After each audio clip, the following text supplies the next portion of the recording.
When the doctor told me I was pregnant at 62 years old, sitting there on that crinkly paper in the exam room with my ankles crossed like a proper Southern lady while Dr. Mitchell looked at me over his glasses and said those impossible words, my first thought was, Lord have mercy. This man's gone senile before I have, but the tests don't lie, and just like that my quiet little life in Whisper Creek, Alabama, population 3427 and shrinking, turned itself upside down faster than sweet tea spoils in August. Because the baby's father wasn't some age-appropriate widower from church or a respectable gentleman I'd known for years, he was Raymond Collins. A 39-year-old traveling fisherman with salt and pepper hair and sad eyes who'd knocked on my door 3 months earlier selling fresh-caught snapper and somehow ended up in my bed in my heart. And now apparently creating new life in a body I thought had long since closed that particular chapter. And when my daughter Lynette found out nurse that she is with her clinical assessments and her mama. Do you have any idea how dangerous this is? When my son David heard the news, accountant brain immediately calculating the odds, the risks, the sheer impossibility of it all. When the prayer circle ladies at First Baptist Church got wind of it, and oh Lord, did they ever, I realized that being pregnant at 62 wasn't just medically remarkable. It was socially catastrophic in a town where your reputation is currency, and mine had just been declared worthless overnight. If you want to know how a respected widow, retired lunch lady, grandmother of 7, and third pew from the front churchgoer became the scandal that Whisper Creek would whisper about for generations, how I went from being Miss Martha to that crazy old woman who got herself pregnant by the traveling fisherman, and how I learned that sometimes the greatest sin isn't breaking the rules. It's refusing to apologize for being happy when happiness finds you in the most unexpected package. Hit that subscribe button right now, because this is about discovering that your body can surprise you. Your heart can heal when you thought it was permanently broken, and your town can turn on you faster than milk left out in the Alabama sun. But none of that matters as much as the tiny heartbeat that appeared on the ultrasound screen and changed everything I thought I knew about second chances, aging, and what it means to choose life over fear. I'm from Whisper Creek, Alabama. Where are you watching from? My name is Martha Lee Jenkins, though most folks around here just call me Miss Martha. Or at least they used to before everything happened. I'm 62 years old. I've lived in the same white clapboard house on Magnolia Street for 43 years, raised 3 children here after my Harold passed, worked 32 years serving lunch at Whisper Creek Elementary before retiring, and I've got 7 grandkids, a garden full of tomatoes that win ribbons at the county fair, and until recently, the respect of just about everyone in this town. My days had a certain rhythm to them, you know, wake up with the sun, coffee on the porch swing listening to the mockingbirds, maybe some gardening if my arthritis wasn't acting up too bad, lunch with the ladies from church on Wednesdays, bingo at the VFW hall every other Friday, Sundays in the third pew from the front at First Baptist, same spot I've sat since 1978, nothing special, but it was mine, it was enough. That's the funny thing about life, though. Just when you think you've got it all figured out, just when you've made peace with your quiet little corner of the world, something comes along and shakes you like a rag doll, or someone. In my case, his name was Raymond. Raymond wasn't from around here. You could tell by the way he talked, not quite Southern but not Northern either. Gulf Coast, he said. He rolled through town in that beat-up blue pickup truck selling the freshest fish you ever did taste. First time I saw him was at Mabel Johnson's place next door. I was deadheading my petunias when he knocked on her door, cooler in hand. Tall man, maybe 6 foot or so, with salt and pepper hair even though he couldn't have been much over 40. He had these eyes that looked like they'd seen things, sad things maybe, but they crinkled at the corners when he smiled. I didn't think much of it then, just another traveler passing through our little town. Lord knows we don't get many of those, but the next day there he was knocking on my door. "Ma'am," he said, tipping his faded Braves cap. "Heard you might be interested in some fresh-caught snapper." I wasn't, not really, but there was something in his voice that made me invite him up onto the porch for a glass of sweet tea. Said his name was Raymond Collins. Said he traveled up and down the Gulf selling his catch to folks in towns the big delivery trucks don't bother with anymore. We talked for nearly an hour that day about nothing and everything, about how my zinnias were coming in. About how he learned to fish from his daddy, about how the world's changing so fast it makes your head spin sometimes. When he left, I found myself watching his truck disappear down the street, feeling something I hadn't felt in years. Something I couldn't quite put my finger on. He came back the next week, and the week after that. Pretty soon, Raymond was stopping by every few days, sometimes with fish, sometimes just to sit a spell. We'd drink tea on the porch and watch the fireflies come out as the sun went down. He'd tell me stories about the towns he visited, the people he met. I'd tell him about my grandkids, my garden, the latest town gossip. It was nice, comfortable, no pressure, no expectations. I never planned on inviting him inside, never planned on him staying for dinner, never planned on him touching my hand across the table, his fingers rough from years of fishing nets and salt water. I certainly never planned on him kissing me in my kitchen, the dishes half done in the sink. I'm not some silly teenager, I'm a grandmother, for heaven's sake, a respected member of this community. But there's something about being truly seen after years of invisibility that breaks down every wall you've ever built. Raymond looked at me, really looked at me, not as some old widow woman, not as someone's mama or grandmama, but as Martha, just Martha, a woman with thoughts and feelings and, yes, desires that didn't die when my hair turned gray and my skin started to sag. That first night he stayed, we didn't even say much. Just held each other in my bed, the same bed I'd shared with Harold for 30 years. I should have felt guilty, I suppose, but all I felt was alive, truly, completely alive for the first time in decades. We moved slow, gentle-like. No rushing, no fumbling, just two lonely souls finding comfort in each other's arms. He left the next morning, said he had deliveries to make in the next county, promised he'd be back in a week or so. Kissed me goodbye right there on my front porch in broad daylight, not caring who might see. I watched his truck until it disappeared around the bend, my heart feeling lighter than it had in years. I never thought about consequences. Never thought about what might happen. Why would I? I was 62 years old, for crying out loud. My childbearing days were long gone, or so I thought. The hot flashes, the night sweats, all that mess had stopped years ago. My body had moved on to the next chapter, the quiet chapter, the winding down chapter. But life, it seems, had other plans for me, plans that would test every ounce of strength I had. Plans that would show me just how cruel people can be when you don't fit into their neat little boxes. Plans that would teach me more about myself than I ever wanted to know. The weeks after Raymond left were some of the sweetest I'd had in years. I found myself humming while I watered my garden, something I hadn't done since Harold was alive. I'd catch my reflection in the hall mirror and actually stop to look for a change. Maybe run a hand through my silver hair, wonder if I should try a new style. Mabel next door noticed right away. Said I had a certain glow about me. I just laughed it off, told her it must be my new face cream from the Walmart over in Millport. But inside, I felt like a different woman. Like someone had taken the dusty old music box of my heart and wound it up again after years of silence.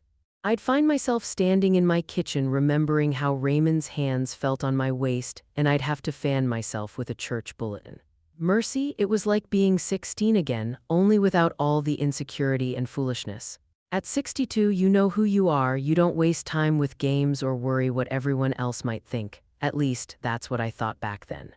Before everything changed, Raymond called me from a pay phone in Tuscaloosa about a week after he left. Just to check in, he said. His voice on the line made my stomach flip like I'd just gone over a hill too fast in my old Buick.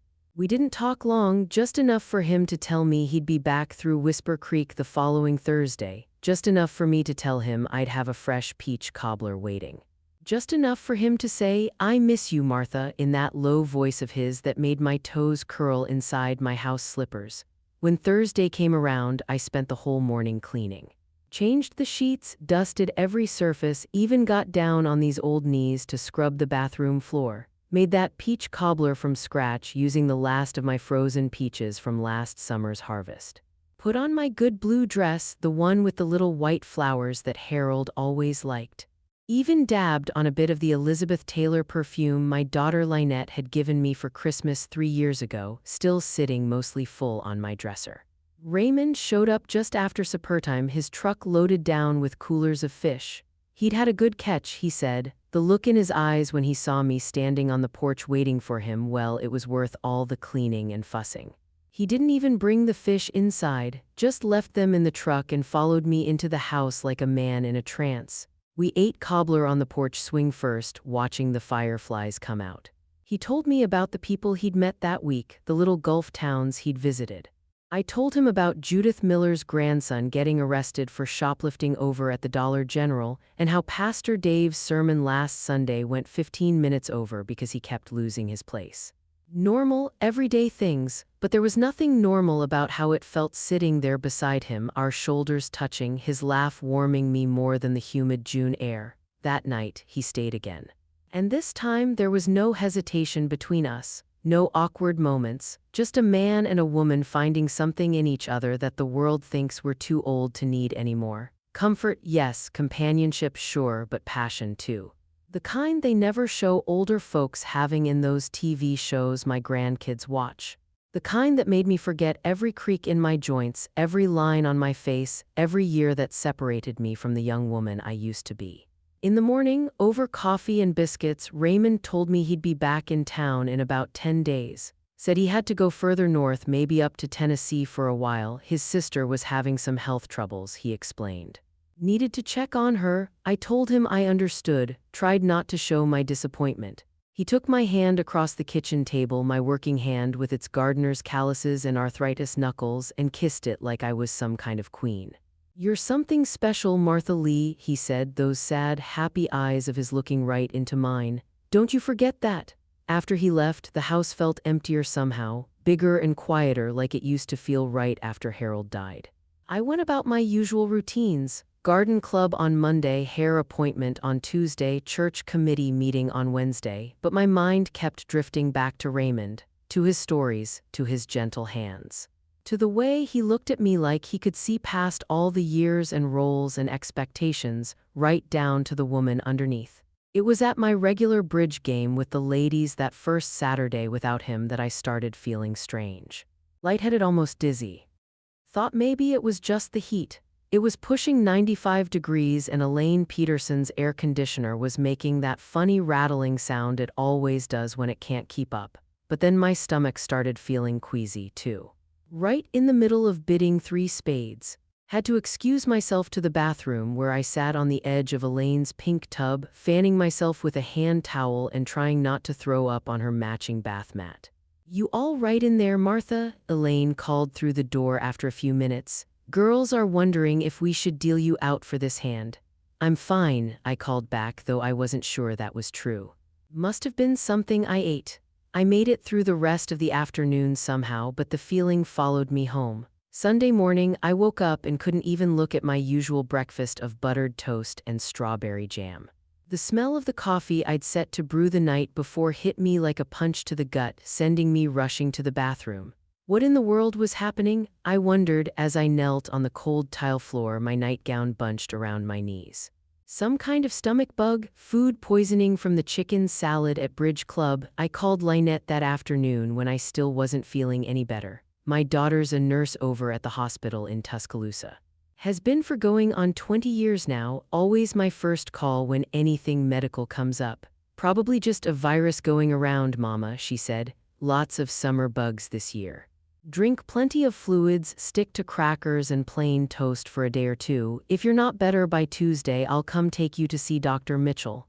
But by Tuesday, I wasn't better. If anything, I was worse. The nausea would come in waves, especially in the morning. Certain smells would set it off: coffee, the roses Raymond had brought me that were now wilting on my kitchen table, even my own perfume. And I was so tired. Bone-deep tired, like I used to feel when the kids were little and up all night with ear infections or bad dreams.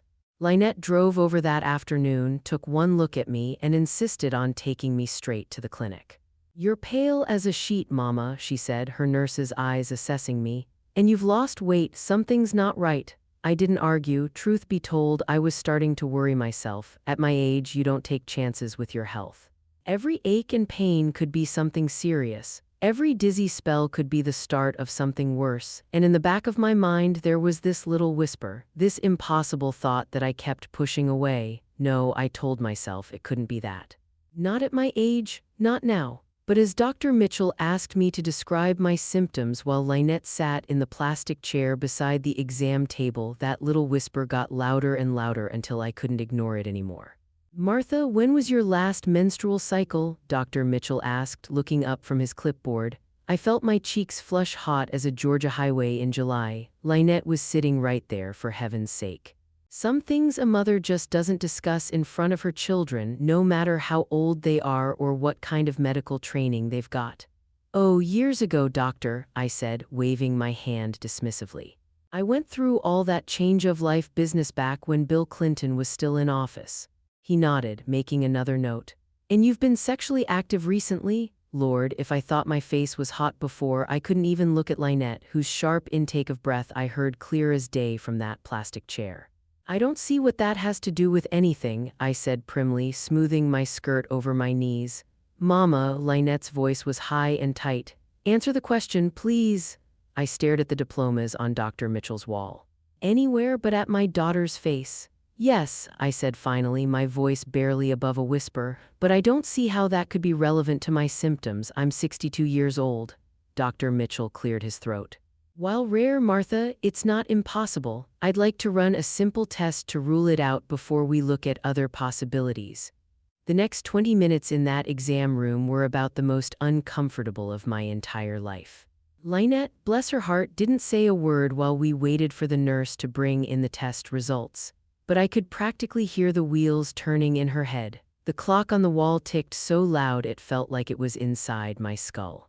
I counted the ceiling tiles twice, practiced the names of all my grandkids in order of age, anything to distract myself from what was coming. When Dr. Mitchell walked back in with that little strip of paper in his hand, I knew. I knew before he opened his mouth, before he said those impossible words. "Martha, you're pregnant." The drive home with Lynette was silent as a tomb. She gripped the steering wheel of her Honda so tight her knuckles were white, staring straight ahead at the road like it might disappear if she blinked.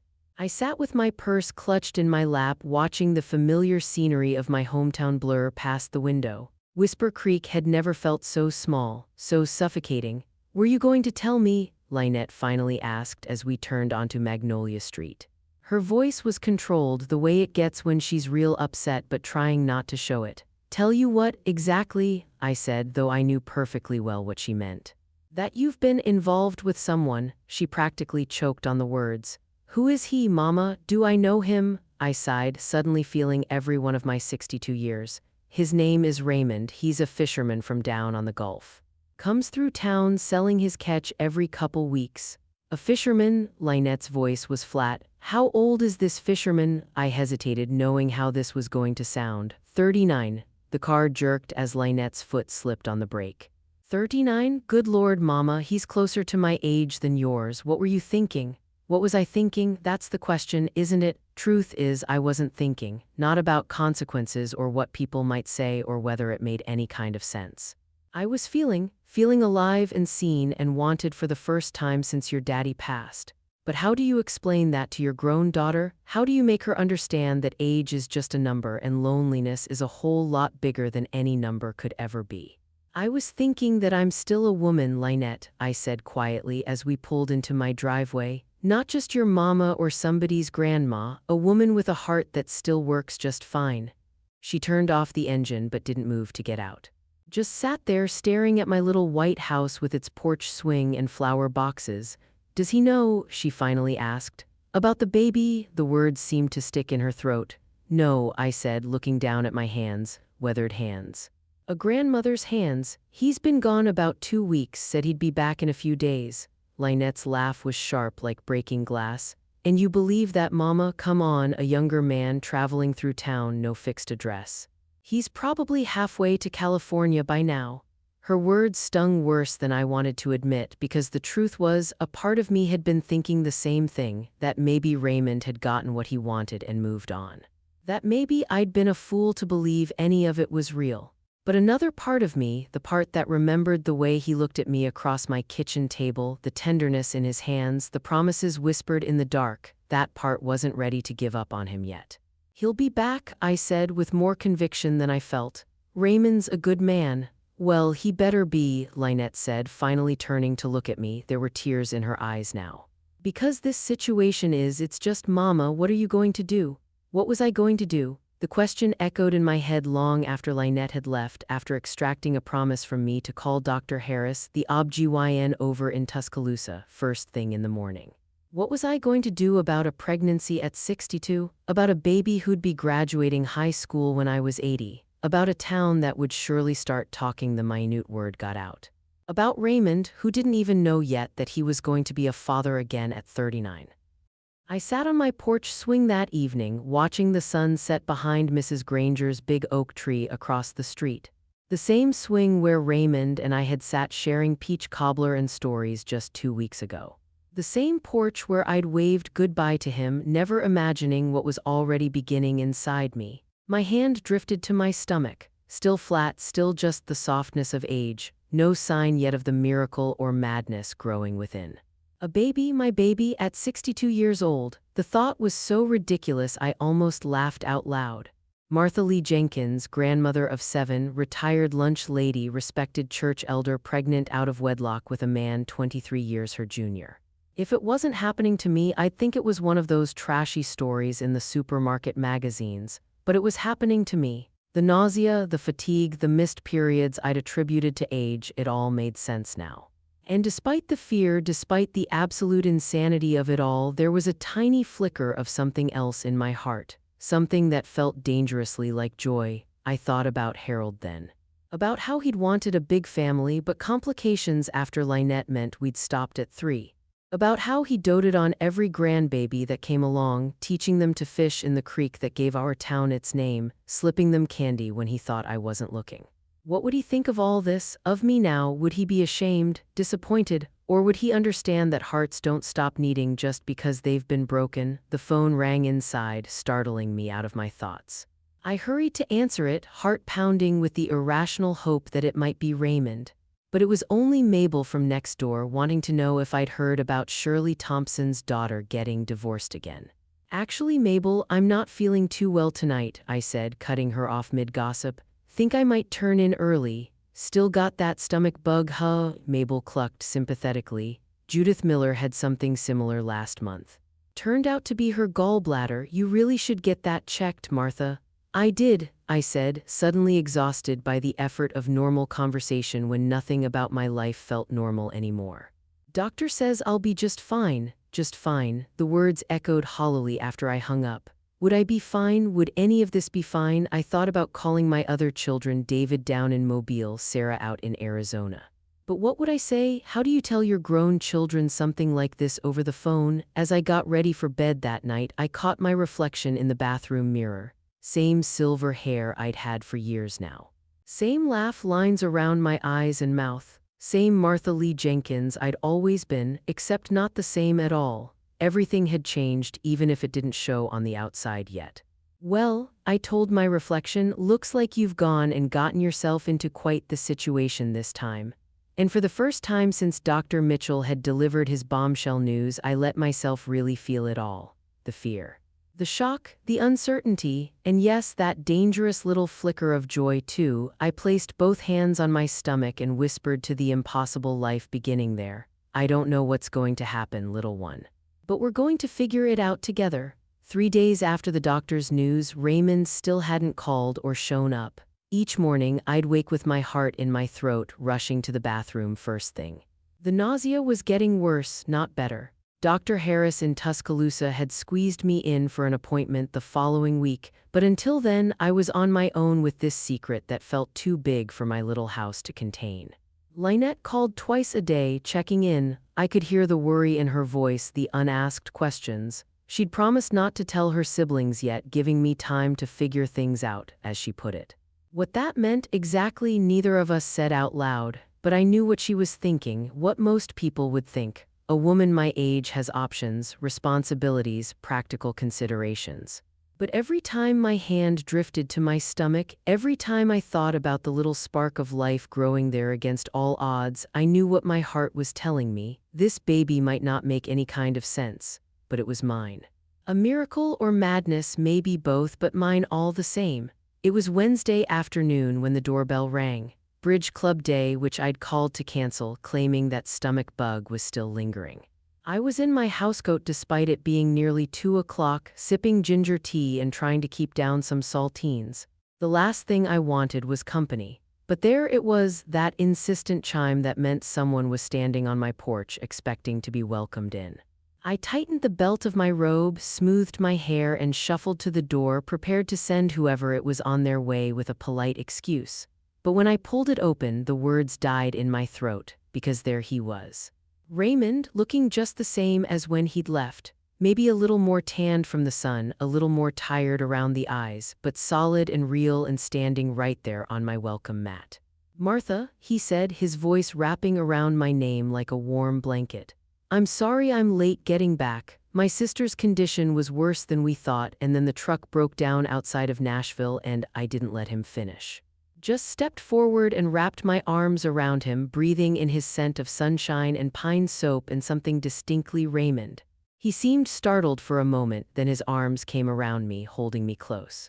Right there on my front porch where anyone driving by could see, I didn't care. For the first time in days, the knot of anxiety in my chest loosened just a fraction. "You're here now," I said into his shirt.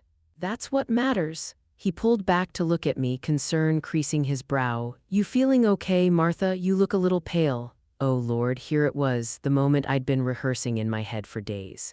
I took his hand and led him inside, away from curious eyes. In my living room, surrounded by photographs of my children and grandchildren, my life on display in picture frames and knickknacks, I turned to face him. "Raymond, I need to tell you something, and I'm not sure how to say it except straight out." I took a deep breath, feeling dizzy all over again. "I'm pregnant." I've said a lot of unexpected things in my 62 years. Told my share of shocking news, but I've never seen anyone's face go through as many expressions as Raymond's did in those few seconds. Confusion, disbelief, understanding, wonder, fear. All chasing each other across his features like clouds on a windy day. "Pregnant?" he repeated, sinking down onto my floral couch like his legs wouldn't hold him anymore. "But you're 62, I know." I sat beside him, not quite touching. "Believe me, I know how impossible it sounds. Dr. Mitchell ran the test twice." Raymond stared at the braided rug beneath his feet, his hands dangling between his knees. I couldn't read his face anymore, couldn't tell what he was thinking. The silence stretched between us, taking up all the oxygen in the room. "Say something," I finally whispered. "Please." He looked up then, those sad, happy eyes meeting mine. "A baby," he said softly. "Our baby." Something in my chest uncoiled at the word our. "Not just mine, ours," I nodded, tears threatening for the first time since this whole thing began. "I never thought," Raymond shook his head, a small, wondering smile starting to form. "At my age, I figured that ship had sailed, never had kids of my own, sometimes regretted it but mostly made my peace with it."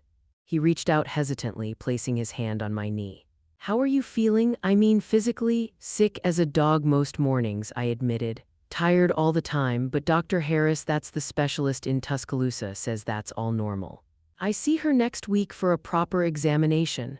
Raymond nodded, his thumb making small circles on my knee. "I want to be there," he said firmly, "for the appointment." "For all of it?" Relief washed over me, so strong it made me lightheaded. "You do?" "Of course I do," he said, looking almost offended.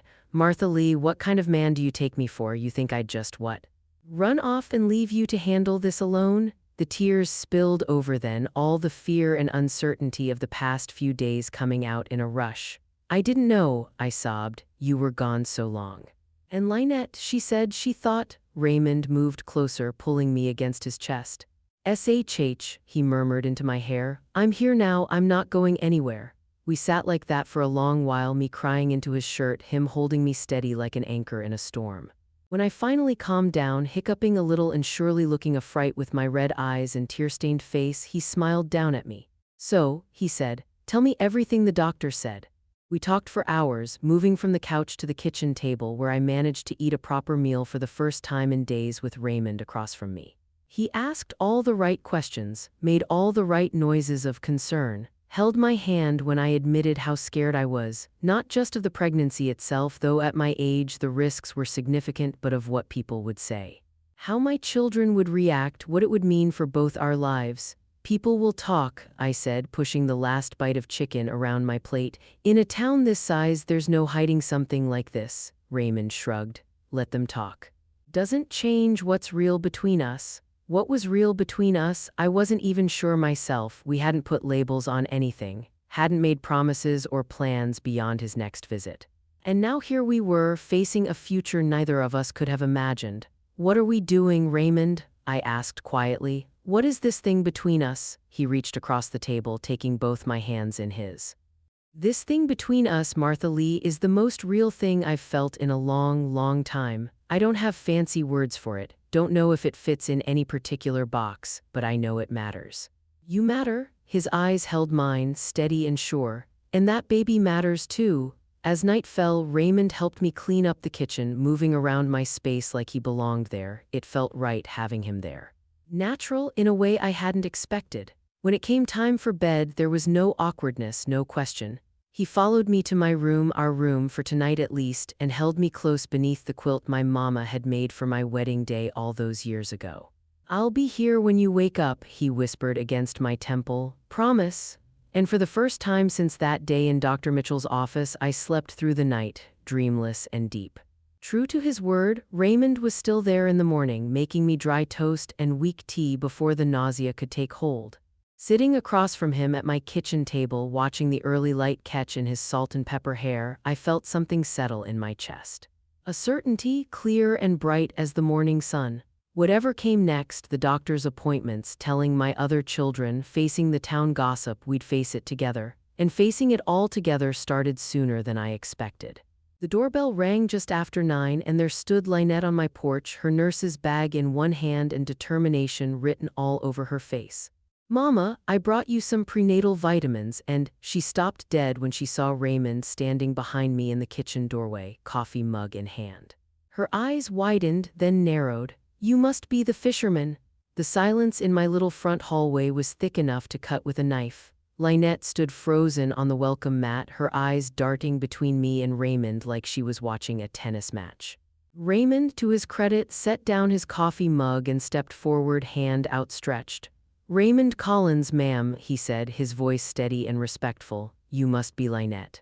Martha's told me a lot about you. Lynette ignored his hand, clutching her nurse's bag tighter. Funny, she said, her voice having that sharp edge to it. She hasn't mentioned a word about you until 3 days ago. Lynette, I said, a warning in my tone.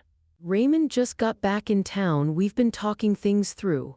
My daughter's eyes softened a fraction when they landed on me, taking in my pale face and tired eyes.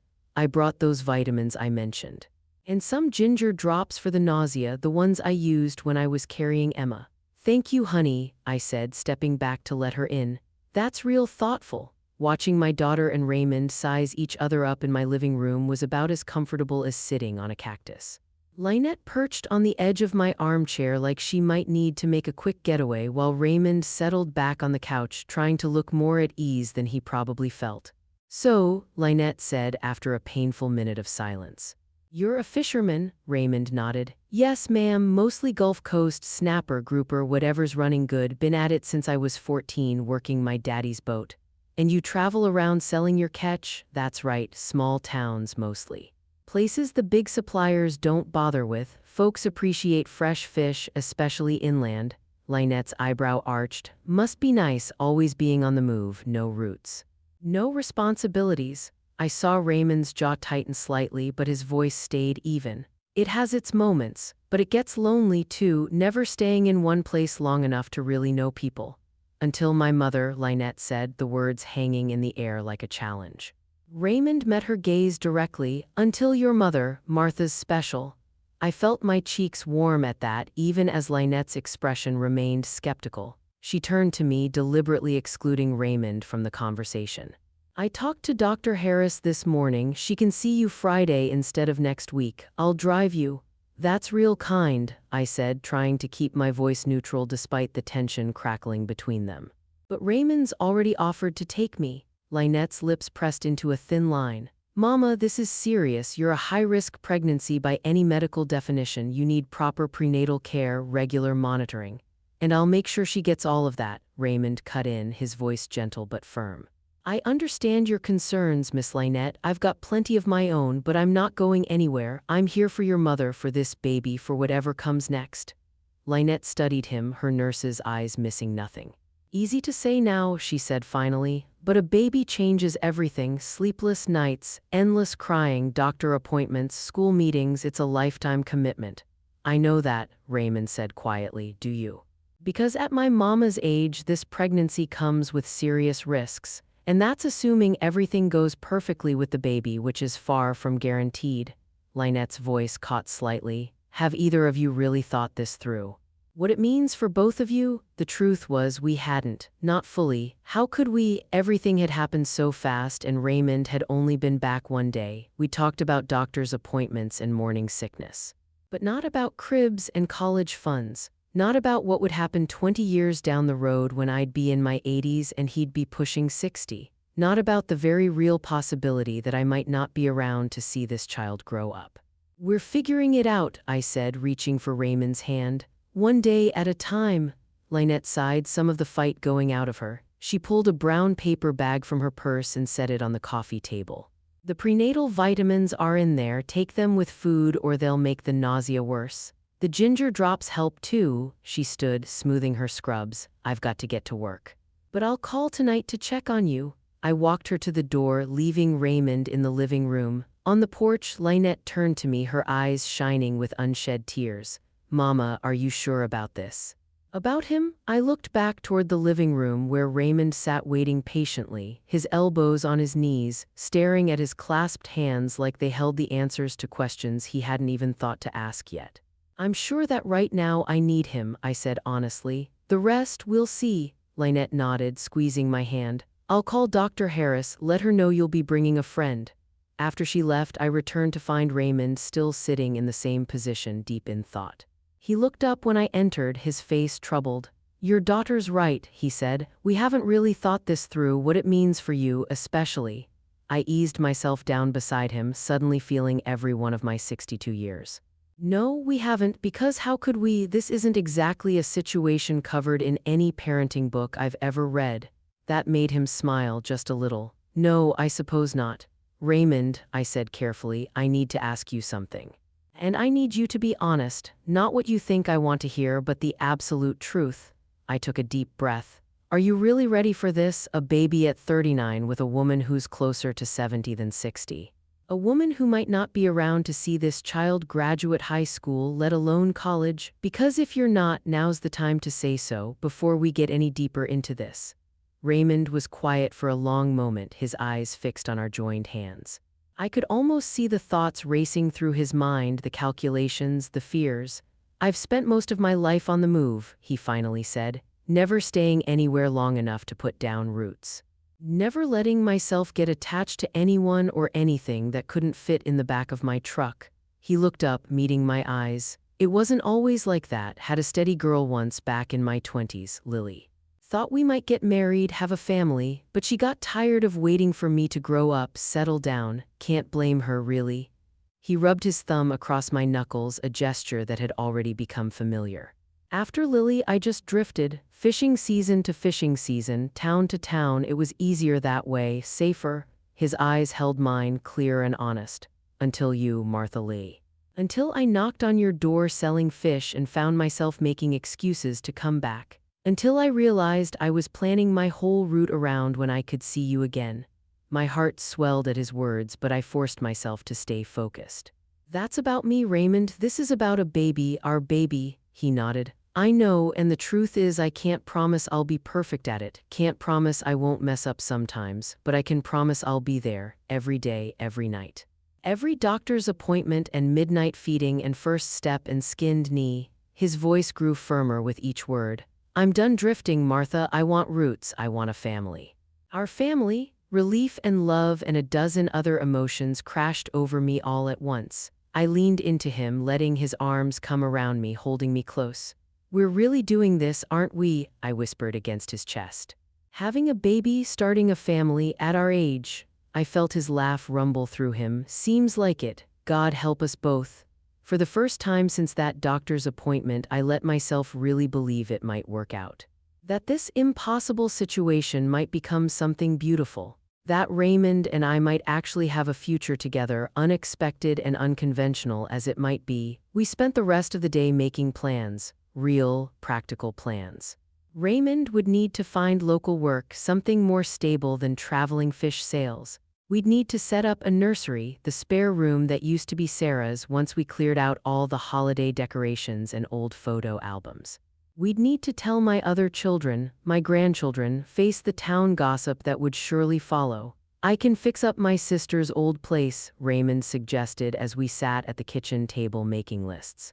It's just outside Bayula Batter, been sitting empty since she moved in with her daughter. Needs work, but it's right on the water. Good fishing, close enough to visit here regular but far enough from town that we'd have some privacy. The idea of leaving Whisper Creek, the only home I'd known for over 40 years, sent a pang through my chest.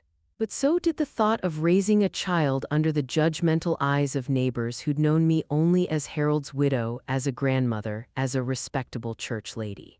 We don't have to decide everything today, Raymond said, seeing my hesitation. Like you told Lynette, one day at a time. One day at a time, it became our mantra as we navigated the next 48 hours. Thursday morning brought more nausea, but also the first curious looks from Mabel next door when she spotted Raymond's truck still parked in my driveway. Thursday afternoon, we drove to the Piggly Wiggly 2 towns over rather than the local grocery, avoiding the curious eyes of Whisper Creek. Thursday night, as we lay in bed, Raymond's hand resting protective on my still flat stomach, we talked about names, about hopes, about fears. And Friday morning, as we prepared to drive to Tuscaloosa to meet Dr. Harris, reality finally hit me full force.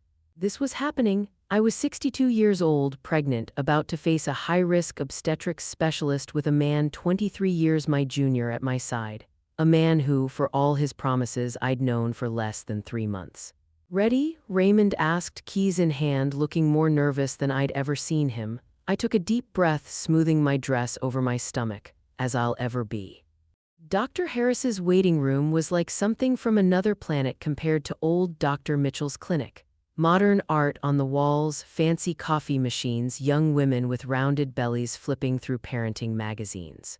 When Raymond and I walked in, I could feel eyes on us. The receptionist's small crease between her brows, the young couple across from us whispering, they were trying to figure out if he was my son or my boyfriend. Raymond squeezed my hand, finding humor even in uncomfortable situations. Lynette was waiting in the exam room, already in her scrubs. She'd arranged her schedule to be there. Dr. Harris was younger than I expected, maybe 40, with dark hair pulled back and reading glasses perched on her nose. "Mrs. Jenkins," she said, studying my chart. "I have to say this is a unique case for our practice." What followed was terrifying: preeclampsia, gestational diabetes, chromosomal abnormalities, placental issues, premature birth. Each possibility laid out in calm clinical terms. Given these risks, Dr. Harris concluded, many women in your situation would consider termination. The word hung in the air.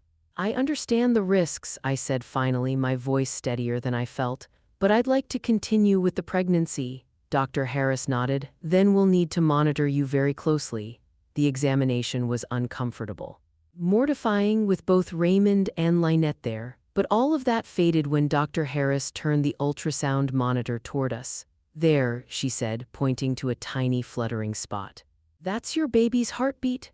A sound filled the room, fast, rhythmic, like a tiny drum. I glanced at Raymond. Wonder and fear mingled on his face. "That's our baby," he whispered, and for that moment nothing else mattered, not the risks.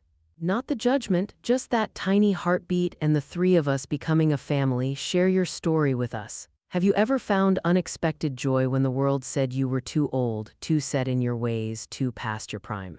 Have you ever had to choose between what made sense and what made your heart sing? Your age doesn't determine your capacity for love, for new beginnings, or for miracles. Sometimes the greatest adventures come when you're brave enough to say yes to life, even when life looks nothing like what you planned.